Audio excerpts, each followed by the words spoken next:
You're not Gabe. Who are you, strange man? I don't know. This here's Gavin. Gabe could not be here this week. He was at KrakenCon in Oakland, and I hope he has a nice time out there. Apparently that's a thing. Mm-hmm. Cheers to him. Cheers to him. What we're drinking tonight is something called Monk's Shoulder. That's monkey shoulder, if said without the stupid accent. Said without the Pepperidge Farm boys. And the movie we... Yeah, I know. Right? Not bad.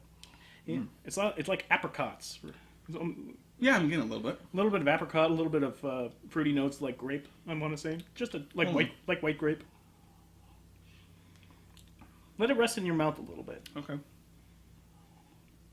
And then breathe through your nose a little bit. Yeah, on the back end. Mm-hmm. So, my trip to Scotland taught me many things about the fine art of Scotch drinking. And nothing else. Literally nothing else. But the movie we saw was probably, I want to say, I think this movie could have been the best movie I've seen all year. Ooh, I sense it could. Could have been. But there's, too many sticking points about the plot that I think kind of wrenches the mystery involved, that I think that it just kind of, it ruins it for me. And I know that, unlike the previews of the movie Gone Girl, unlike the previews, they kind of built up this mystery of, did Ben Affleck really murder his wife or not? The movie really isn't about that. No. Not in the grand scheme of things. It's not about whether or not he did it. It's more a movie about the examination of husband and wife, really.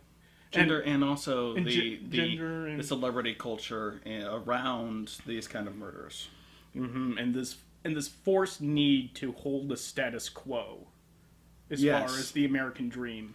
So there's a lot going on in this movie, and it is not ashamed to let you know and constantly be telling you how much it's going on with it. It's a movie that's very proud of itself, like all Fincher pieces. Yeah, that's always kept me from liking Fincher as a director. It's really, he's one of my. I think I put him up as one of my favorites working today. Well, I mean, because really, he's a distinct man. Oh yeah, he's a distinct man. You look at a Fincher movie, you know you're looking at a Fincher movie because not so much this one as opposed to your Sevens or your Fight Club. No. You look at your Panic Rooms.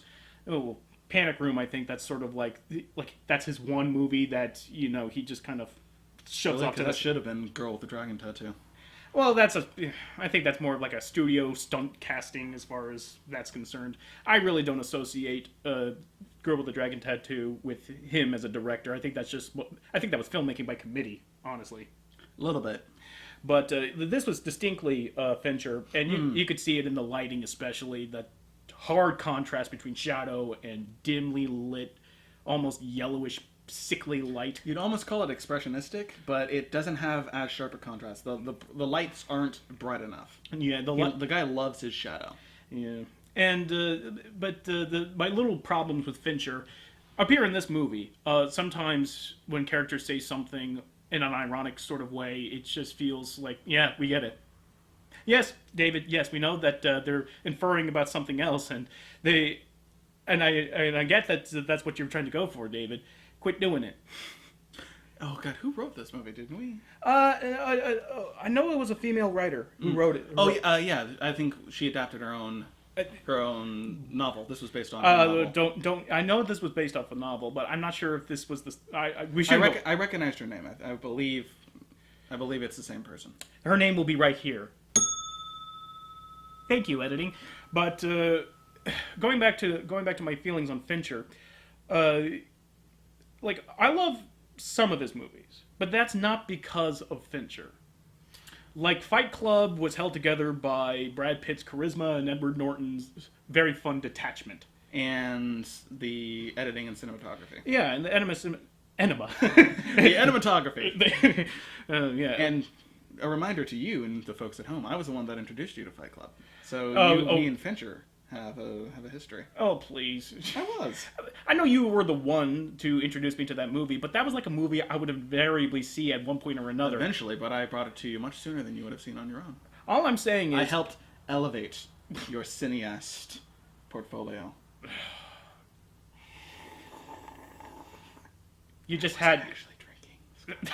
Like I would punch you if you drank scotch like that. If I drank Scott like that, that'd be an awkward thing. Yeah. Hi, Scott. Scott will appear down here. But again, Fincher to me is like a director with a distinct style, a very distinct voice, and yet his contributions to the films he makes either have no personal effect for me as a viewer, or if it's there, it just doesn't feel. It just kind of feels tacked on. Explain. Well, like I said, the lighting very.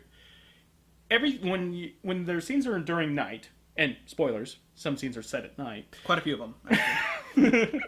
Well, he does that, and he has that very striking light. I'm thinking, is it there to say something, or is it just because he likes the frame to look like that? Fincher is, even if you don't read anything into his movies, you can tell this man carefully puts together almost every single frame of his movies. He's like, David Fincher. I could, oddly enough, I would compare him almost directly to David O. Russell, as far as that wanting to control everything that's on frame. Because David O. Russell, he would like get inside the back of a car behind the camera just so he could frame his shot exactly the way he wanted it. This is Silver Linings Playbook, David O. Russell? Oh no, that's not David O. Russell. David O. Russell was American Hustle. Yeah, he also did Silver Linings Playbook. Did he also do that? Yes, he did.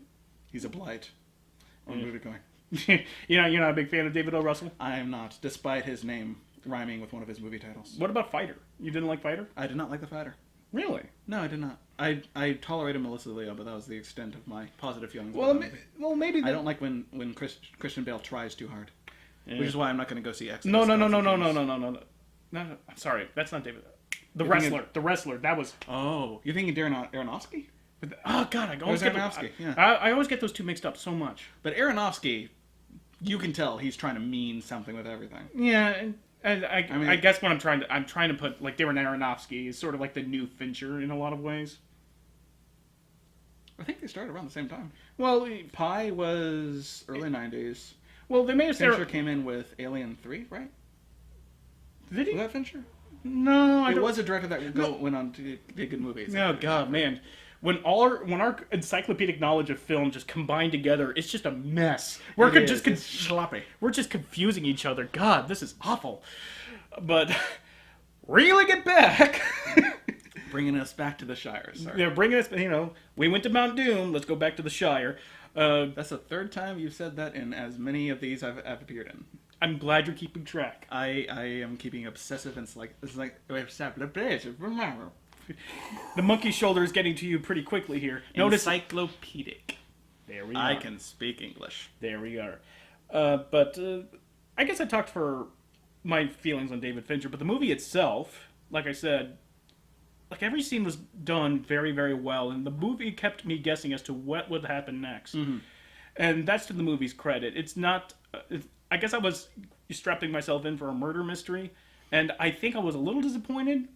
Yeah, I think a lot of people are going to go in there expecting that kind of single Fincher twist in the third act. I think a lot of people are going to go into this thinking it's going to be another Seven. No, not as dramatically themed or as histrionic as the Seven, but it's going to be that kind of bleak, trudging kind of movie, and it really isn't. One thing I did not expect from this movie was a constant undertone of very dark, bleak humor. Yeah. There are a lot of genuinely funny lines in this movie. Yeah, and believe it or not, enough, most of them are delivered by Tyler Perry. Tyler Perry is finally in a movie where he put up with a bull.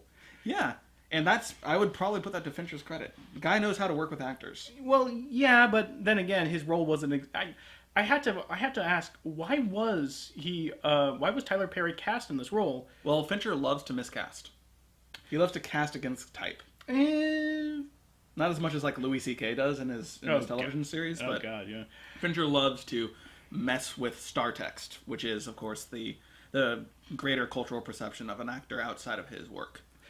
I would say that, considering his breadth of work, I could see that, but it was kind of like. But there's a difference between like an actor casting against type intentionally, and then just this out of the blue casting, and that's I don't know. Tyler Perry. This feels like Fincher going, seeing No Good Deeds, and we're like, oh, Tyler Perry, come over here, I can help you out. Well, the thing about Tyler Perry's role, he plays Ben Affleck's defense attorney. Brought in probably after the midpoint of the movie. Mm-hmm. But the problem with that notion is that there's not enough to the character for Tyler Perry to be cast against. I mean, there's nothing invariably about that character that doesn't scream anti-Tyler Perry.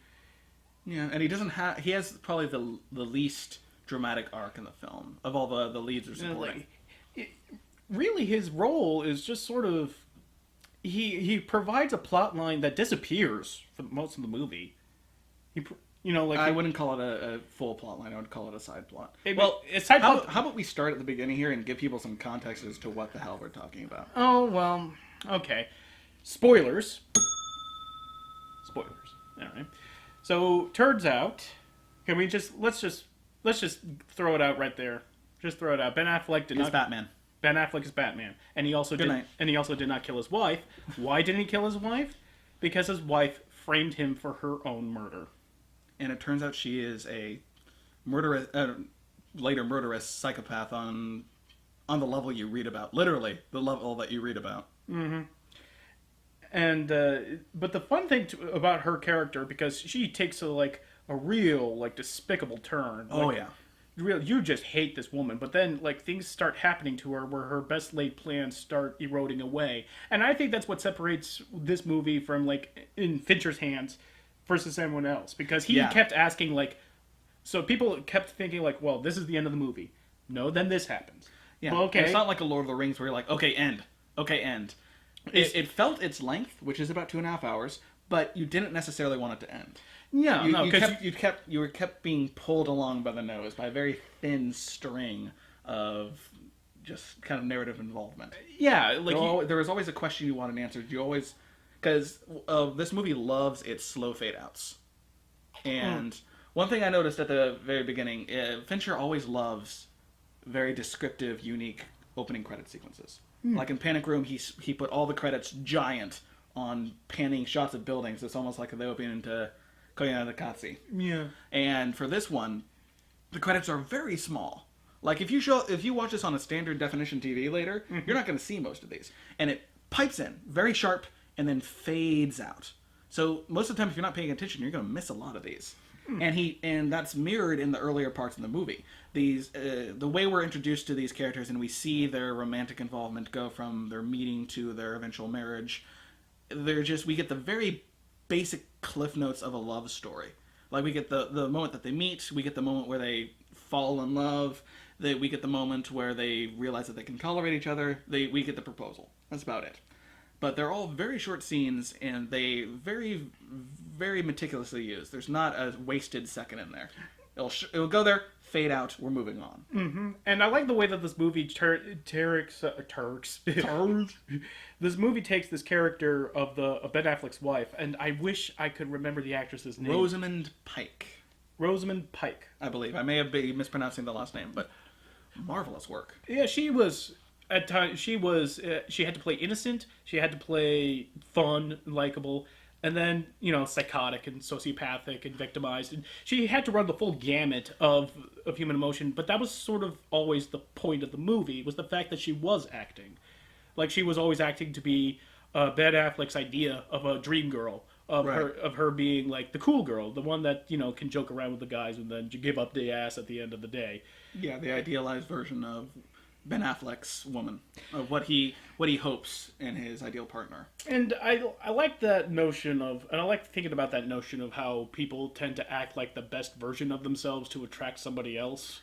I'm guilty of it myself. I'm already trying to remember the earlier parts of the movie, and what I find was marvelous, because all of Fincher's movies you should watch more than once. Yeah, because the guy will put in stuff that you will never realize until you see the end. In the earlier scenes, she lets Ben Affleck lead in all of the social interactions, and you can tell there's a calculating bent behind her eyes. The first time they meet, she lets him speak for a little bit, gets in enough to get a sense of his speech pattern and his kind of humor, and parrots it rather effectively. And looking back on it now, that's pretty spectacular on Rosamund's part. And, Very well done. But the sociopathic turn doesn't. You have to wonder like how like the movie begins with Ben Affleck just kind of having an inner monologue saying like it's the nature of marriage, always wanting to know what's going on inside your partner's head, and it comes full back to like what is she? Like, she's put on so many masks that you don't know, like... This film is bookended by a shot of them both in bed, shot from Ben's perspective, as he's rubbing Rosamund's head. And she looks back up at him and leans against his chest while he goes against this monologue. And at the end of the movie, we get an additional little chunk of the monologue that we didn't get. Where it's like, what do we do to each other? What do we do now? Mm-hmm. And, yeah, it's... pretty well done. Those parts are challenging, and it's a movie that forces you to address the notion that we're not people just by ourselves. We're not like our own individual. We are individuals defined by other people. Exactly. And that's an important notion to not only feminist theory, which I believe there was a heavy it's a heavy underlining of feminism throughout this movie. The idea that... reactionary feminism, especially, yeah. You have reactionary feminism of women having to be something that they're not to, please a guy. Right. And there's a lot of what men do or how men treat women. And especially society's perception of how men treat women. Exactly. What I loved is that there was a side character who we'll call Schmancy Schmace. Because it is Nancy goddamn Grace. And I forget the actress's name, and she's absolutely spectacular, but she was Violet Beauregard's mother in the crappy Johnny Depp Charlie and the Chocolate Factory. Because we need to bring up that specter again. I don't know her from anything else. And I want to give this woman credit, because she was fantastic. Granted, she was a caricature, but she was a damn good caricature, because, her disappearance causes a media circus frenzy. Right. And she's just... she's jumping on every detail, trying to blame Ben Affleck for his death. Pretty much Nancy Grace. Mm-hmm. But the progress of this movie is, like, there's an initial mystery. Did Ben Affleck really kill his wife? And when you find out that he's been sleeping with one of his students on the side, then he's like, okay, maybe he did. That was the turning point. The first turning point in this movie for me, because the first part almost doesn't feel like a Fincher movie. No. It almost doesn't. It's a bit more languid, not in necessarily the best way. It's a lot kind of flitty conversation pieces that... Mm-hmm. It's a lot of... faux smart dialogue that hipsters use, and that's not really Fincher's forte. And you're thinking, okay, where's the punch to the gut? Where's the tension? Where is all that? And that comes at the time where Ben Affleck gets a text on his suspiciously old phone. He has like a phone from '98. Well, what the hell? But you think it's, oh my god, someone's showing up to hurt him or anything like that. And he's running around, and he goes to the back door eventually, and his lover comes in. And you're like, oh, there we go. There's the shades of gray that make a Fincher movie. Now we're going on. But we learn about, I would call it the halfway point in the movie, that Amy, Rosamund's character, is not dead. She faked it. And we get the kind of idea where, up until this point, the... Oh, well, by the way, we should clarify why she's doing this. It's because Ben Affleck has been running her out of house and money by basically being a deadbeat. And also not really consider her feelings, moved her halfway across the country to care for his sick mother. And ultimately... But, like, at the end of the day, you still feel like, he did nothing to really deserve the extent of treatment. No. And you realize later in the movie it's because she's psychopathic. But early on, yeah, it does feel like an overreaction, to say the least. And then, so you learn that, and you're thinking, wow, is the movie already wrapping up? Because we haven't seen Tyler Perry yet. Exactly. That's my exact thought. It's like, this can't be ending this quickly. And then finally, you realize that she's basically hiding herself away in the Ozarks. But then... Yeah, cuts her hair, dyes her hair. Adopts a fake Nolan's accent. And then, for no reason really whatsoever, she just punts herself in the face with a hammer. No, it's to relate to the trailer trash next door. Yeah, but I think you could have done that without actually putting a hammer to your face. She just faked a murder. I don't think she's in the greatest state of mind. Yeah, you're right. It's an arguable point within the context of the film at the time. From a sociopathic perspective, you realize, what she's doing is very calculated. But she'll also damage herself to all extent to get her way. Because that's not sociopathic, because sociopathy is the idea that why shouldn't I do this? I don't other people's feelings. Who cares about that? I do what I want. That was what we were accusing Ben of earlier on in the movie. Mm-hmm. Also, since Rosamund's character's name is Amy, I just thought this movie could have been called Chasing Amy. The sequel. It really could have, because Ben's in it. You better finish up that drink real soon, because I'm going to throw it right in your face for that joke. But back to what I was saying about David Fincher's touches on the story. This is where he starts to make his presence known in the narrative. Because it's always the notion of, well, then this happens. But what happens after this amazing thing happened?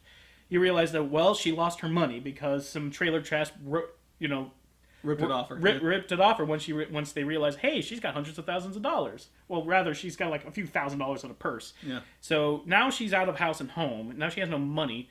So what does she do? She goes to probably the weirdest casting choice of this entire movie. Oh, no. I thought that was probably the best casting choice. And the most deliberate casting choice. Yes. Neil Patrick Harris. Oh, who is wonderful. Great. Neil Patrick Harris, who I would almost call him a one scene wonder, because he doesn't really have a lot to do in the film. But he steals every scene he's in.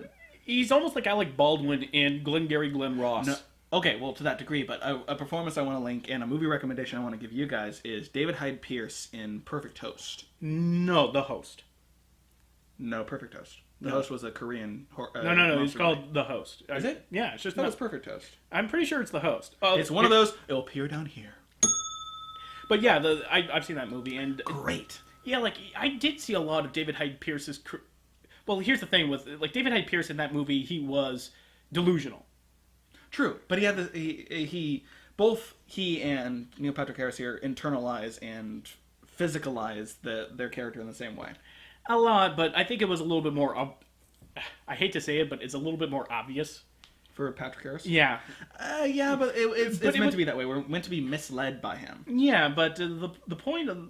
But the reason why I think this is so brilliant is that she realizes, like, the bad guy, which, let's face it, it's pretty clear cut. She is the bad guy. Oh, yes. The bad guy thought she got away, but then trouble happened, and so she puts herself into a position where she was trying to escape from in the first place, just out of pure desperation. Right. And she gets out of it the way that by using... The same technique that got her in trouble with a previous boyfriend. Of claiming rape. Yeah. And... Oh, God. This is going to be the character and the person in mind for a lot of horrible internet arguments. Yeah. This is probably going to be the most problematic. I hate to use that term. Oh, God. I hate to use Take a drink. Yeah. But this is probably going to be the most problematic, most easily referenced character as far as being... And also misconstrued as the anti-feminist argument. When it's really just an examination of, like, this is what some people think women are down. Like... like they're always trying to change you, that they're trying to put a yoke on your life, when you are doing the exact same thing to her without even realizing it.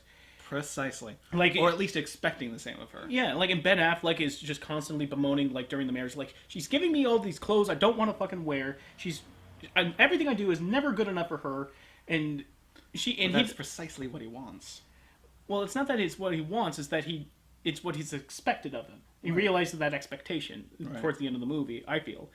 And he didn't realize that he was doing that to her. Like, as long as she looked good and blew him and was, cool, then he would like her too. Right. And we find out pretty early on that he is a mooch. A pretty big mooch. Like, we can smell our own. I'm a pretty good mooch, I think, myself, but Ben is the king of mooches. We found out early on that her parents kind of reinterpreted her childhood as a series of extremely successful children's books, with her named as Amy, as a character, very blatantly, but that gets her a trust fund, and that's what they're constantly milking off of for the first part of their relationship. And the usage of her childhood is a great reflection on her sociopathic nature. Right, we get a little bit of nurture in there, that her parents played a part in the development of her psychopathy. That, she did something, but kind of failed at it, then all of a sudden Amazing Amy did it better. Did it better. Yeah. And then again, it's like Her this. parents are these very academic, aloof people that just reek of elitism.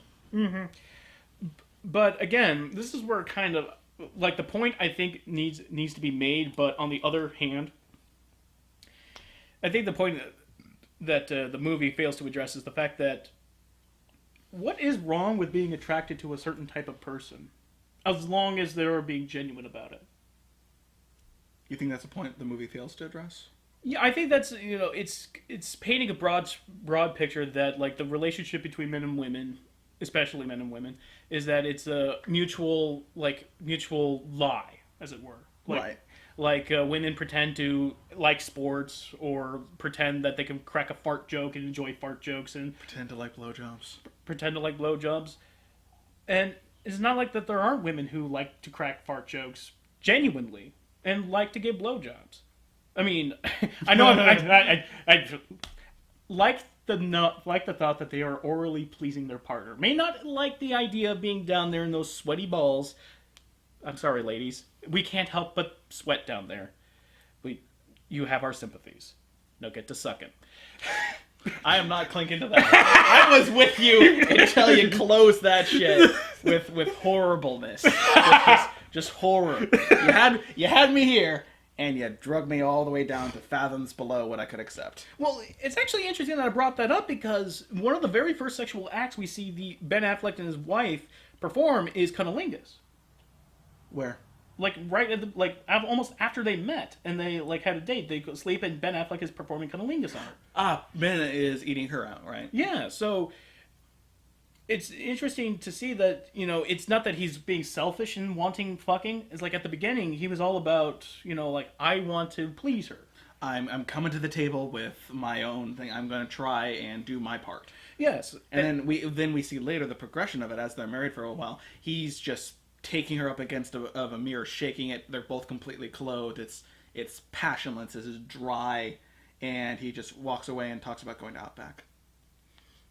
Essentially. And you have to wonder, was this always, as long as Ben Affleck kept pretending to be always interested in her or was always genuinely interested in her, would this sociopathy kick in? I do think the film is trying to portray them as they would have never worked if they had not been engaged in a mutual lie. Yeah. Because there's always a sense of Ben Affleck trying to play up something. You always get this, especially on the second viewing, that Rosamund is just constantly playing. It's a fundamental question about identity, I think. It's about, if you aren't like this, why are you doing it? Are you doing it under false pretenses? What does pretenses really matter in the in the notion of identifying yourself? You could say that you hate mining, but you mine. Because, there's maybe not so few jobs out there, or this is You're killing the West Virginia side of me right now. You're just killing me. I'm getting secondhand, black lung right now. All I'm saying is, for the reasons why somebody does something, matters little in regards to the actual act of it, as far as the notion of a physical reality and physical identity is concerned. This is probably your deepest Sage verses in a while. Yeah. Well, that's what Fincher does to you, man. Fincher is the master of a movie that you are constantly in your own head in, but it's not in disregard to the movie. Mm-hmm. Not many directors can master that kind of dual state of mind. You're viewing. You're an engaged audience. You're not passive at all, but you're constantly in your own head. You're constantly taking a step back and going, well, what is... But I think that has a lot to do with how he can maintain your attention. Because you'll take that step back and go, okay, what the fuck's going on? Well, we haven't seen Tyler Perry. Oh shit, what's going on with her? Yeah. And you'll just be constantly pulled in. He's a great. I just want to go back and do another scatter plot of the actual narrative here because we've kind of gone over the place. Yeah. So they meet. We get a very brief introduction to their relationship. They're in it. We get the framing device of her starting a diary. And the years pass through her talking about that. And we see the crumbling of their relationship as it's expressed in the first viewing. And her disappearance is treated very, very basically. It's matter of fact almost. And I think one of the characters we haven't talked about yet is our detective. Yeah. Our police detective and her assistant, her deputy, her her butt boy. I could totally see her pegging him. Pigging him? Pegging. For those of you at home who don't know what pegging is, It will appear down here. Yeah. You're just making that a thing, aren't you? I'm trying to, pushing that joke. Pushing that joke. You got to keep iterating, man. You got to keep it fresh in their minds. So, Detective and Peg Boy, which is what I'm now calling them. I think that's written on the whiteboard in Seth MacFarlane's office.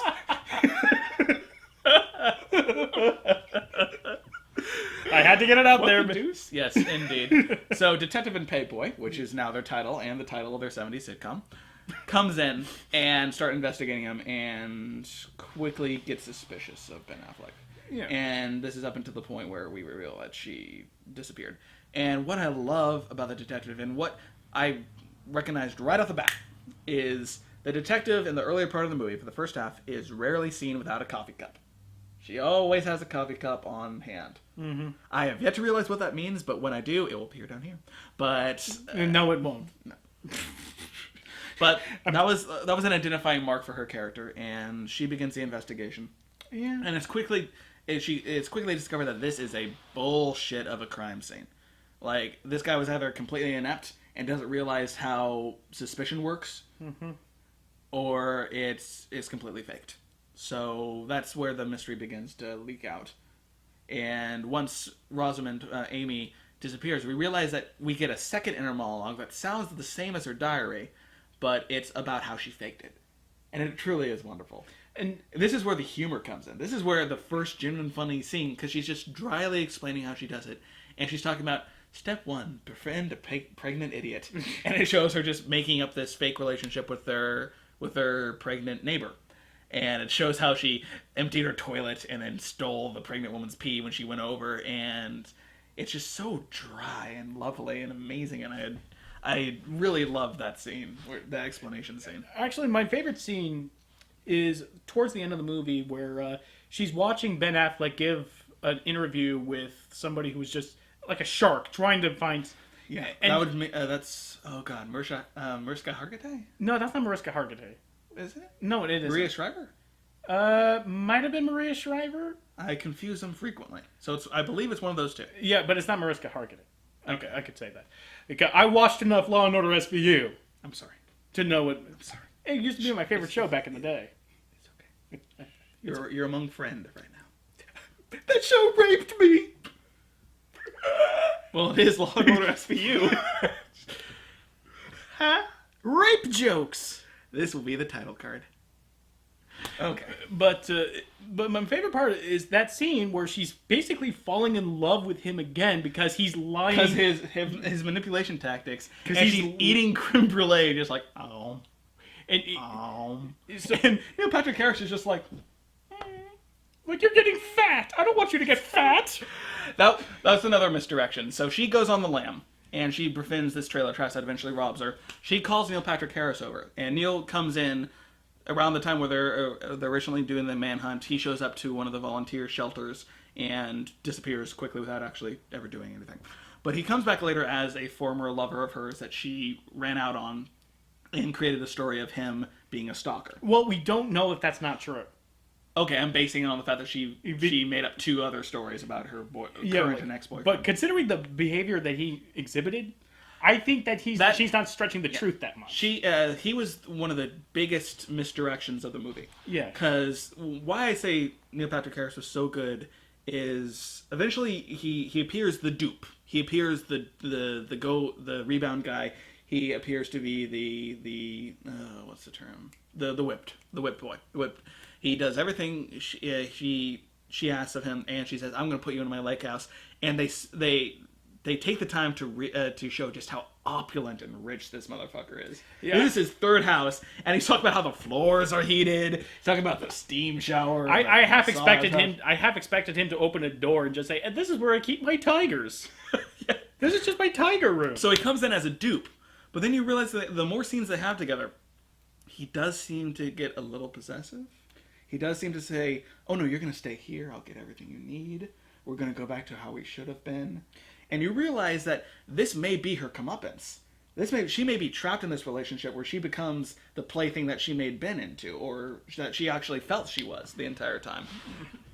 But then she kills him with a box cutter. Yeah. And what was a very sharp scene. I really liked it. Not just because of the box cutter, but the way it's shot, the music. And it fades in and out like a heartbeat. And yeah, absolutely. And you get the close-up, medium shot, close-up, medium shot.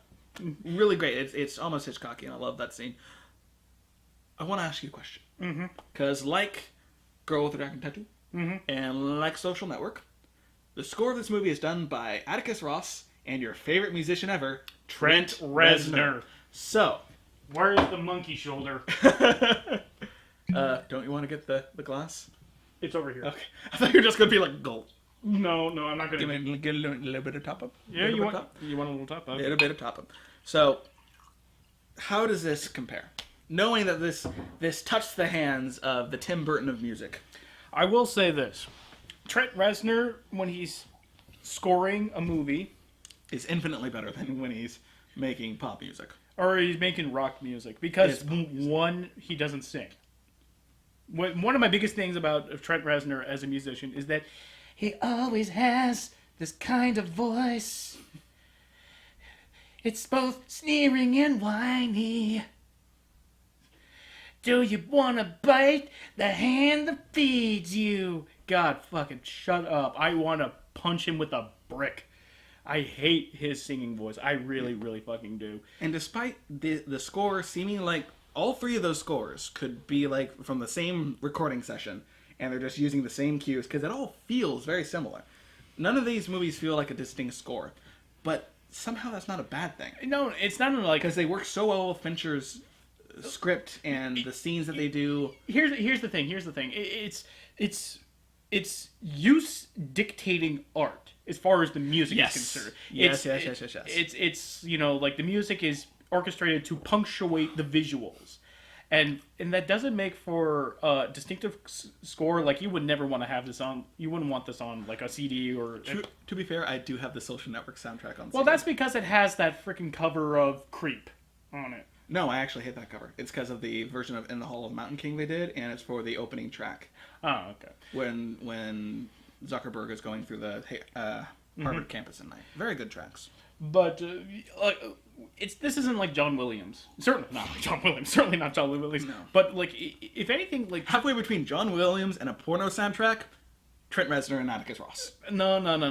Actually, the closest thing I'd ever come to it is he's sort of like Philip Glass.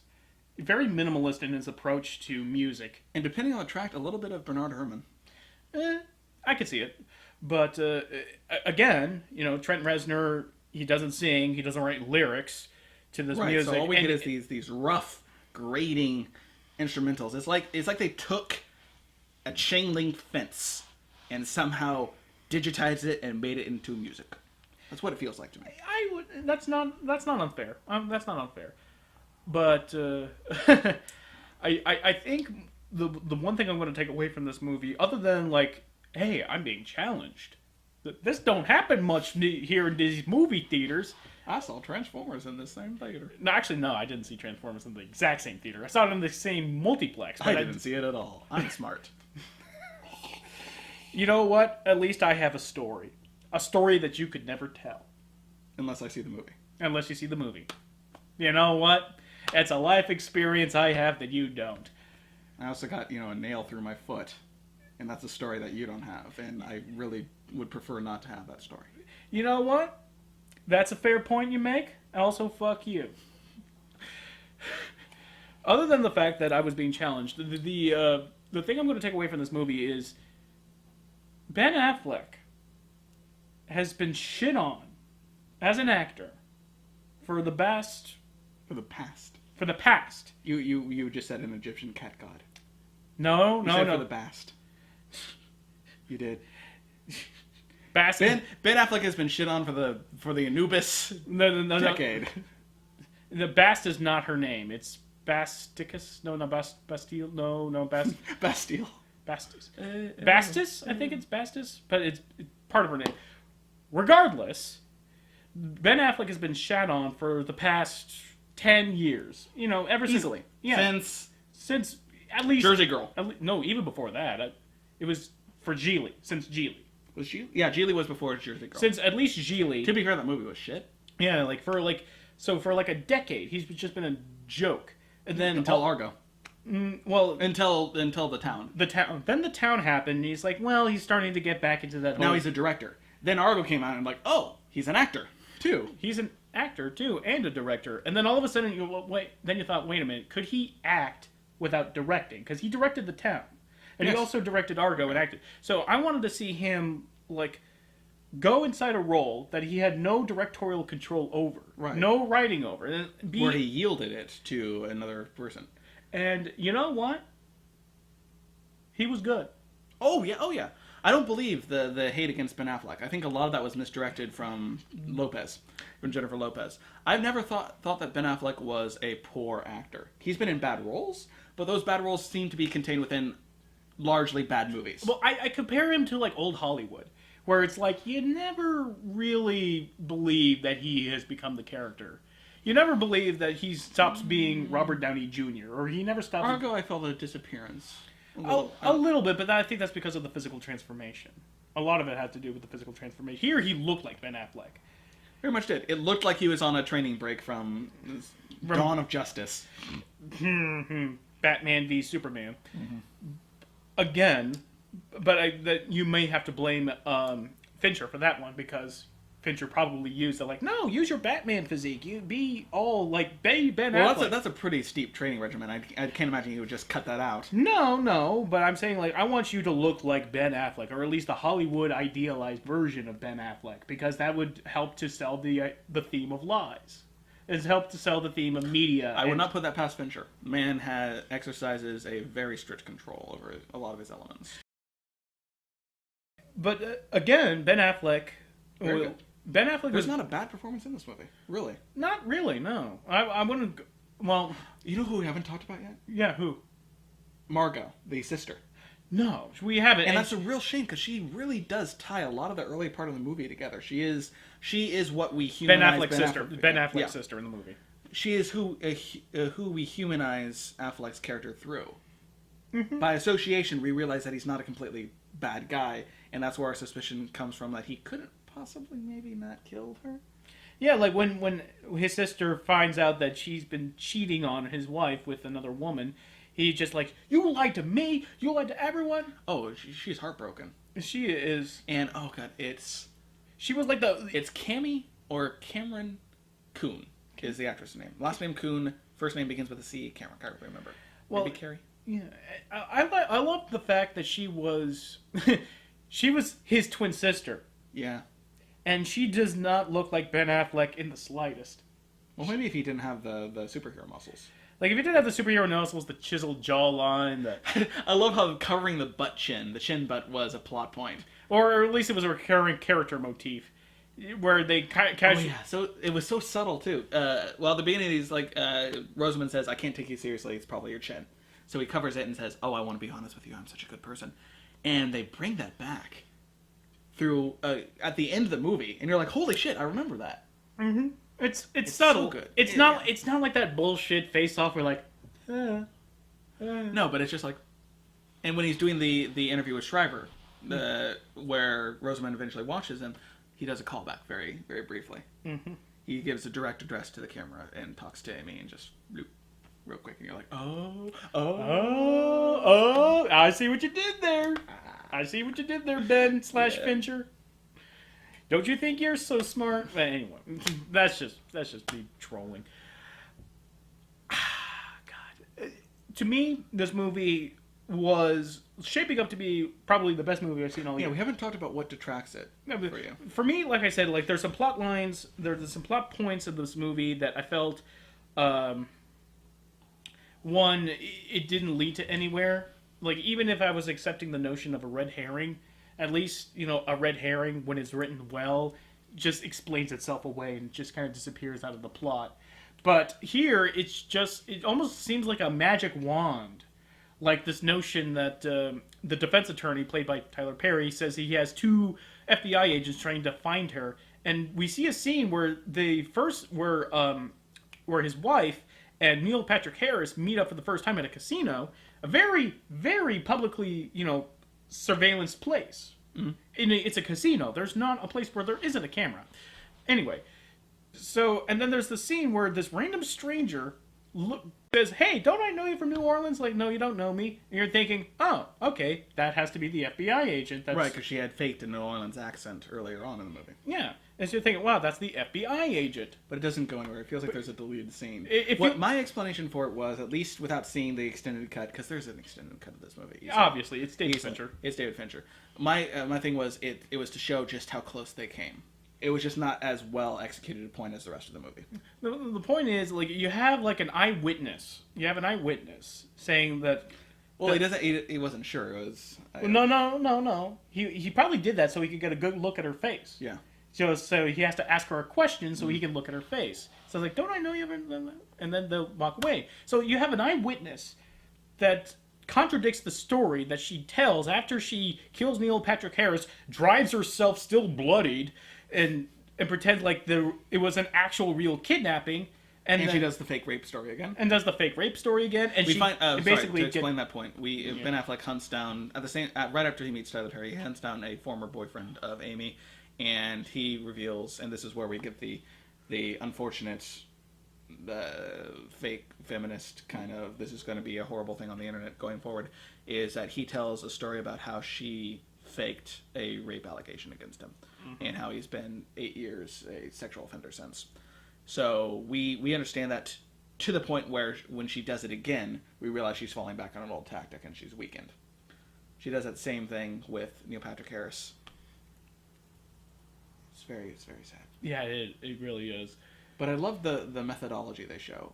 It's like she's almost as good and as deliberate as, say, oh god, I forget the character's name, but Giancarlo Esposito's character in Breaking Bad. Very deliberate. You get a lot of actions in which Gus, because it shows her process of doing all this. How she gets the fake rope burns is she rubs what looks like twine against her wrist on occasion. She dips her panties and part of her dress into red wine in order to fake menstrual blood. And pose for the camera, which was another thing. They never do go back and look at the camera. No, like, because, she pretends that she escaped, and she's like, Neil Patrick Harris' lake house is just covered in camera security all over the place. Yeah, so she does that, and I'm thinking, like, where's the scene where she just kind of walks out of frame? It's like, oh, I faked it, like, okay, all right, do. Like, that house was just covered in cameras. There has to be a scene where, like, she walks from, like, oh, she's perfectly fine. And why wasn't there footage of her, like, doing that? Like, why wasn't there footage of her preparing, like, to get raped? Or, like, faking the rape? The lake house is where all the plot contrivances in the movies are contained. Yeah, I know. This is the house on Plot Contrivance Lake. Yeah, like, here's the folly of movies with a brain. It's like, the more it demands the viewer to... is the more you're going to nitpick. Not just more the nitpick, the more you have to... you have to expect of it. The more you have to like... It's setting itself up. It wants to be graded. It wants to say, how strong am I? It's like, Fincher, I think, is Christopher Nolan +1. Yeah, I'd say that. Because Nolan's really wants his movies to be pure smart. But you can poke an infinite number of very small holes in a lot of his scripts, especially Memento. Not Memento. I was thinking of Inception. Memento is probably one of his strongest ones. Yeah, well, yeah, because somebody else wrote it. Well, his brother did. Yeah, well, but Inception, there's a lot of it, but I think the fun of that movie... it overtakes it. A Fincher piece, it's not... I wouldn't call it fun. No. I wouldn't say I'm basically entertained like I'm... But you were intrigued. I'm intrigued, I'm engaged, I am interested. Mm-hmm. But the problem with putting your audience into that state of mind is they're going to be examining you with a much finer comb and a much bigger magnification than if they were going to go see an Adam Sandler flick. Exactly. Which you shouldn't, ever. No. In a movie theater. $44 million of you fuckers went to see Grown Ups 2 over Pacific Rim. I will never forgive you. You remember the exact number. I do. Pacific Rim debuted at number fucking 2 on the charts. It had to be Saved by China, Bennett. Back when that wasn't a thing. At least we're getting Pacific Rim 2. The good guys win in the end. Regardless, though. So many digressions. So many digressions. That's the nature of Sage Versus. Another title card idea right there. Just keep. But using these going for back extra going back to episodes. my problems with the movie, I feel like its themes are well made, yet very one-sided. It feels like it's trying Not fully explored. not fully explored. It's not. It feels like it wants to make a point, but the point that it's making, although well made, feels like it's excluding a lot of the human experience. Like, it feels like it's saying that human interaction is built upon a predicated lie. I think it's a problem with function because I can't see this movie adding another 20 minutes and being stable. Yeah, you're right. It's I think what Fincher works, but I think Fincher's most complete movie experiences are adaptations of other work. Like, Fight Club works because Palahniuk made that book work. Palahniuk. What the hell ever. He made that book work. So Fincher nearly had to adapt it. That was complete. Well, I would say he failed in that adaptation, actually. Because it's different. I wouldn't call it a failure. well, considering what the And message I really don't think we should be going into this right now. well, I'll make it. I'll just make it quick. This part will be edited out. No, I will not. Chuck Palahniuk wrote that book as a means to criticize the modern world. Adoy. Yes. But the nature is, like, the modern world is crafting these people that are violent and are wanting... Directionless. Violent and directionless, and this is a bad thing. Yeah. The movie frames this exact same idea almost in a glorification sense. Like, it's missing the bad part of this. No, I disagree. I don't know, I think the glorification is so overpowering that the subtlety they use to denigrate them at the very end, at the very tail end of the third act, doesn't match up. But I do think, ultimately, the likes of Tyler Durden are painted as juvenile and dangerous. But I think the enduring frat boy fandom of Fight Club is testament to how they failed to get that point across. To coin a phrase that I recently heard that I just love, you cast a certain bait, you catch a certain catch. Shouldn't it be catch a certain fish? Catch a certain fish. Because catch a certain catch just seems repetitive. Yeah, you cast a certain bait, you catch a certain fish. And, that's... Yeah. It's not the... It's Bring it back. In the perfect art world, the artist's intention is made invariably clear to everyone, and everyone considers it, rejects it, or accepts it. In a perfect art world, depending on the format, some arts demand to be interpreted endlessly by different people. Mm-hmm. But that's that's up to the artist. In narrative art, it implies a bit stronger influence on the artist side. Mm-hmm. But we live in a world where people can misinterpret the ideas and themes of Fahrenheit 451 as in a world where people can misinterpret the themes of Fahrenheit 451. All I'm saying is we live in a world where people can misinterpret the notions of like Fahrenheit 451 as being anti-censorship when really it's anti-television and movies, and have that same notions thrown in the author's face like, no, you're wrong. It's like, I wrote it, bitch. I should know. That's my intent. Oh god, I never want to show those people Brazil. I know. Or anything by Kubrick. Oof. Okay, we need to wrap this up. We need final thoughts. But my final thoughts... You know what movie I was expecting to have when I went in here? And I didn't quite get? Prisoners. Did you see that movie? Have not. Highly recommended to all you guys out there, even above Perfect Host or Host, however it is. Wonderful movie. It is very Fincher-esque, as a matter of fact. Without being Fincher. Yeah. It's Jackman and Gyllenhaal and Paul Dano? Wait a minute. I think it's where Hugh Jackman goes insane after it's sort of the kid. It's sort of like it's like a deconstruction is Taken, right? A little bit. Yeah, so a little bit. And it's a fantastic movie. That's what I was expecting going in here, and I got a softer but more intellectually interesting movie. And I don't think that's necessarily a bad thing. No, I don't see the faults in it that you do. I find it to be a much stronger movie for me, and I do think it's going to wind up being one of my best of the year so far. Mm-hmm. Considering we are in October, it doesn't seem to have much competition later, although we are going into the fall season. But as of right now, I find it very, very highly in my esteem. It will definitely wind up being one of the best movies I've seen this year, but better than Teenage Mutant Ninja Turtles. Actually, you know what? When I'm really thinking about it, is if I had to ask myself, what was the best movie I've seen all year, and I keep coming back to maybe Noah. I know. Really? Another Aronofsky? Aronofsky? You know what I would say? What? Which show was I on in the past? Teenage Mutant Ninja Turtles and Raid 2. Which movie did I practically have to drag you by the hairs to see? Teenage Mutant Ninja Turtles. The Raid 2, motherfucker! The Raid 2 is my top for the year so far. Okay. And really, that's not going to go down. As far as enjoyment factor, no. But as far as a movie that I think... Overall movie, this is a much stronger candidate, yeah. As an overall movie, this is, a movie that has a message it wants to say. It has an idea it wants to express. And it will spur a lot of conversation, which really only strong art can do. When you have such weighty topics, and compare our conversation here with a lot of the other topics, or especially the bad movies. Hear how we pontificate and philosophize and give such a wider. We give so much of our worldview in this small little vlog here.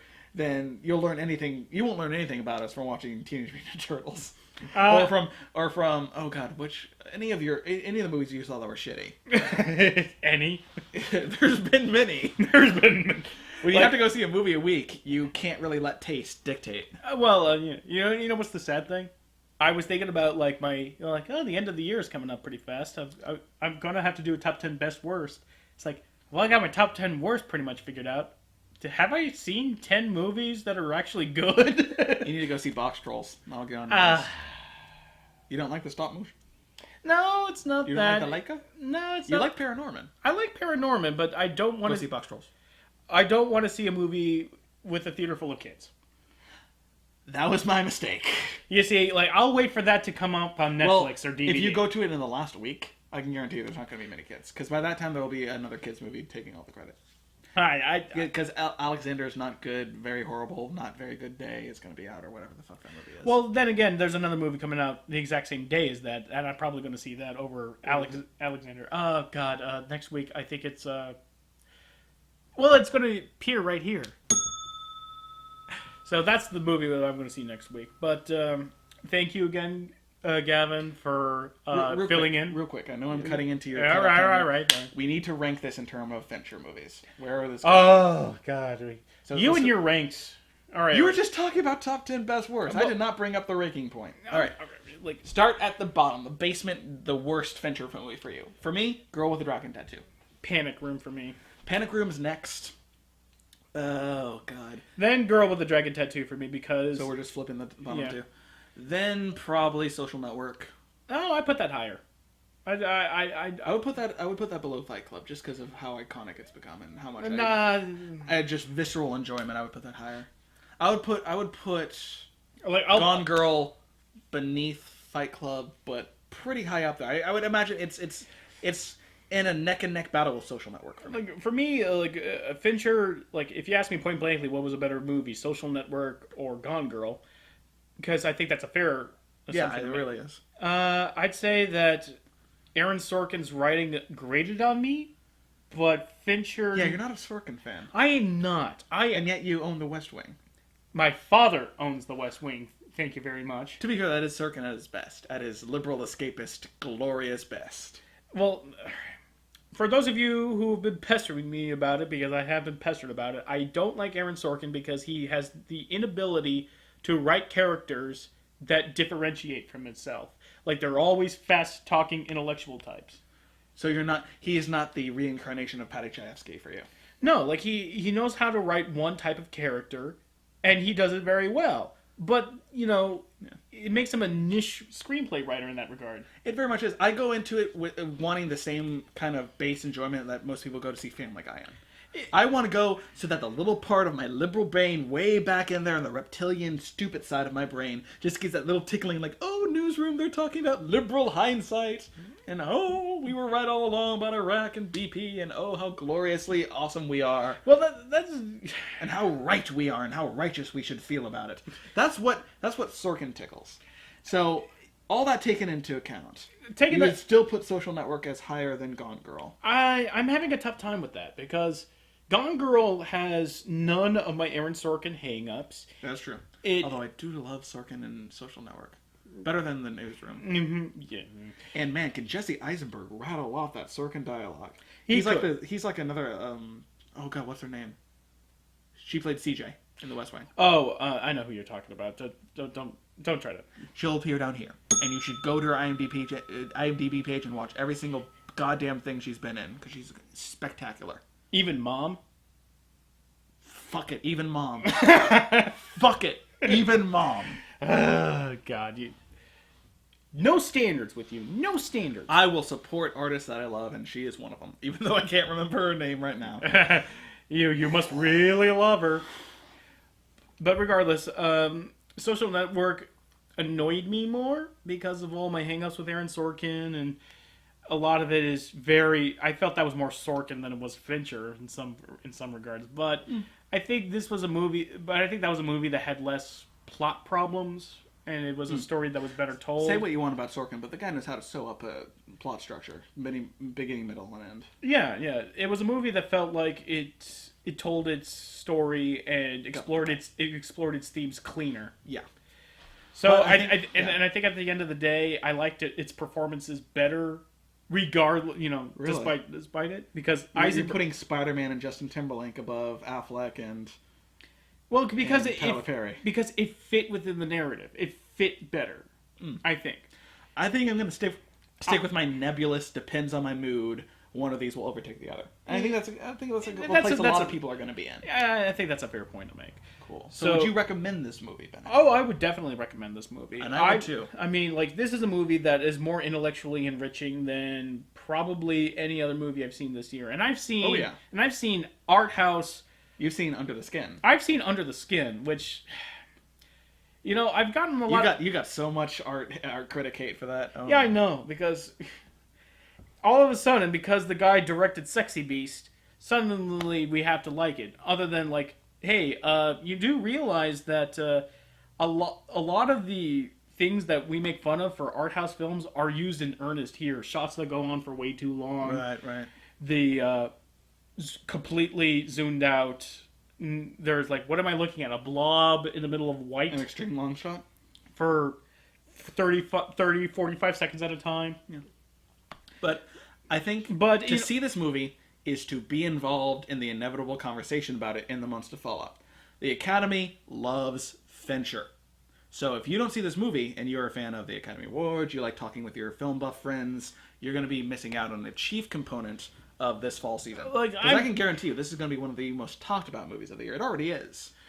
This is going to be a red carpet movie. Oh yeah, without a doubt. Without a doubt, but whether or not... An Oscar is going to be won for this movie. I don't know where yet, but case could be made for Rosamund, case could be made for Affleck, Fincher.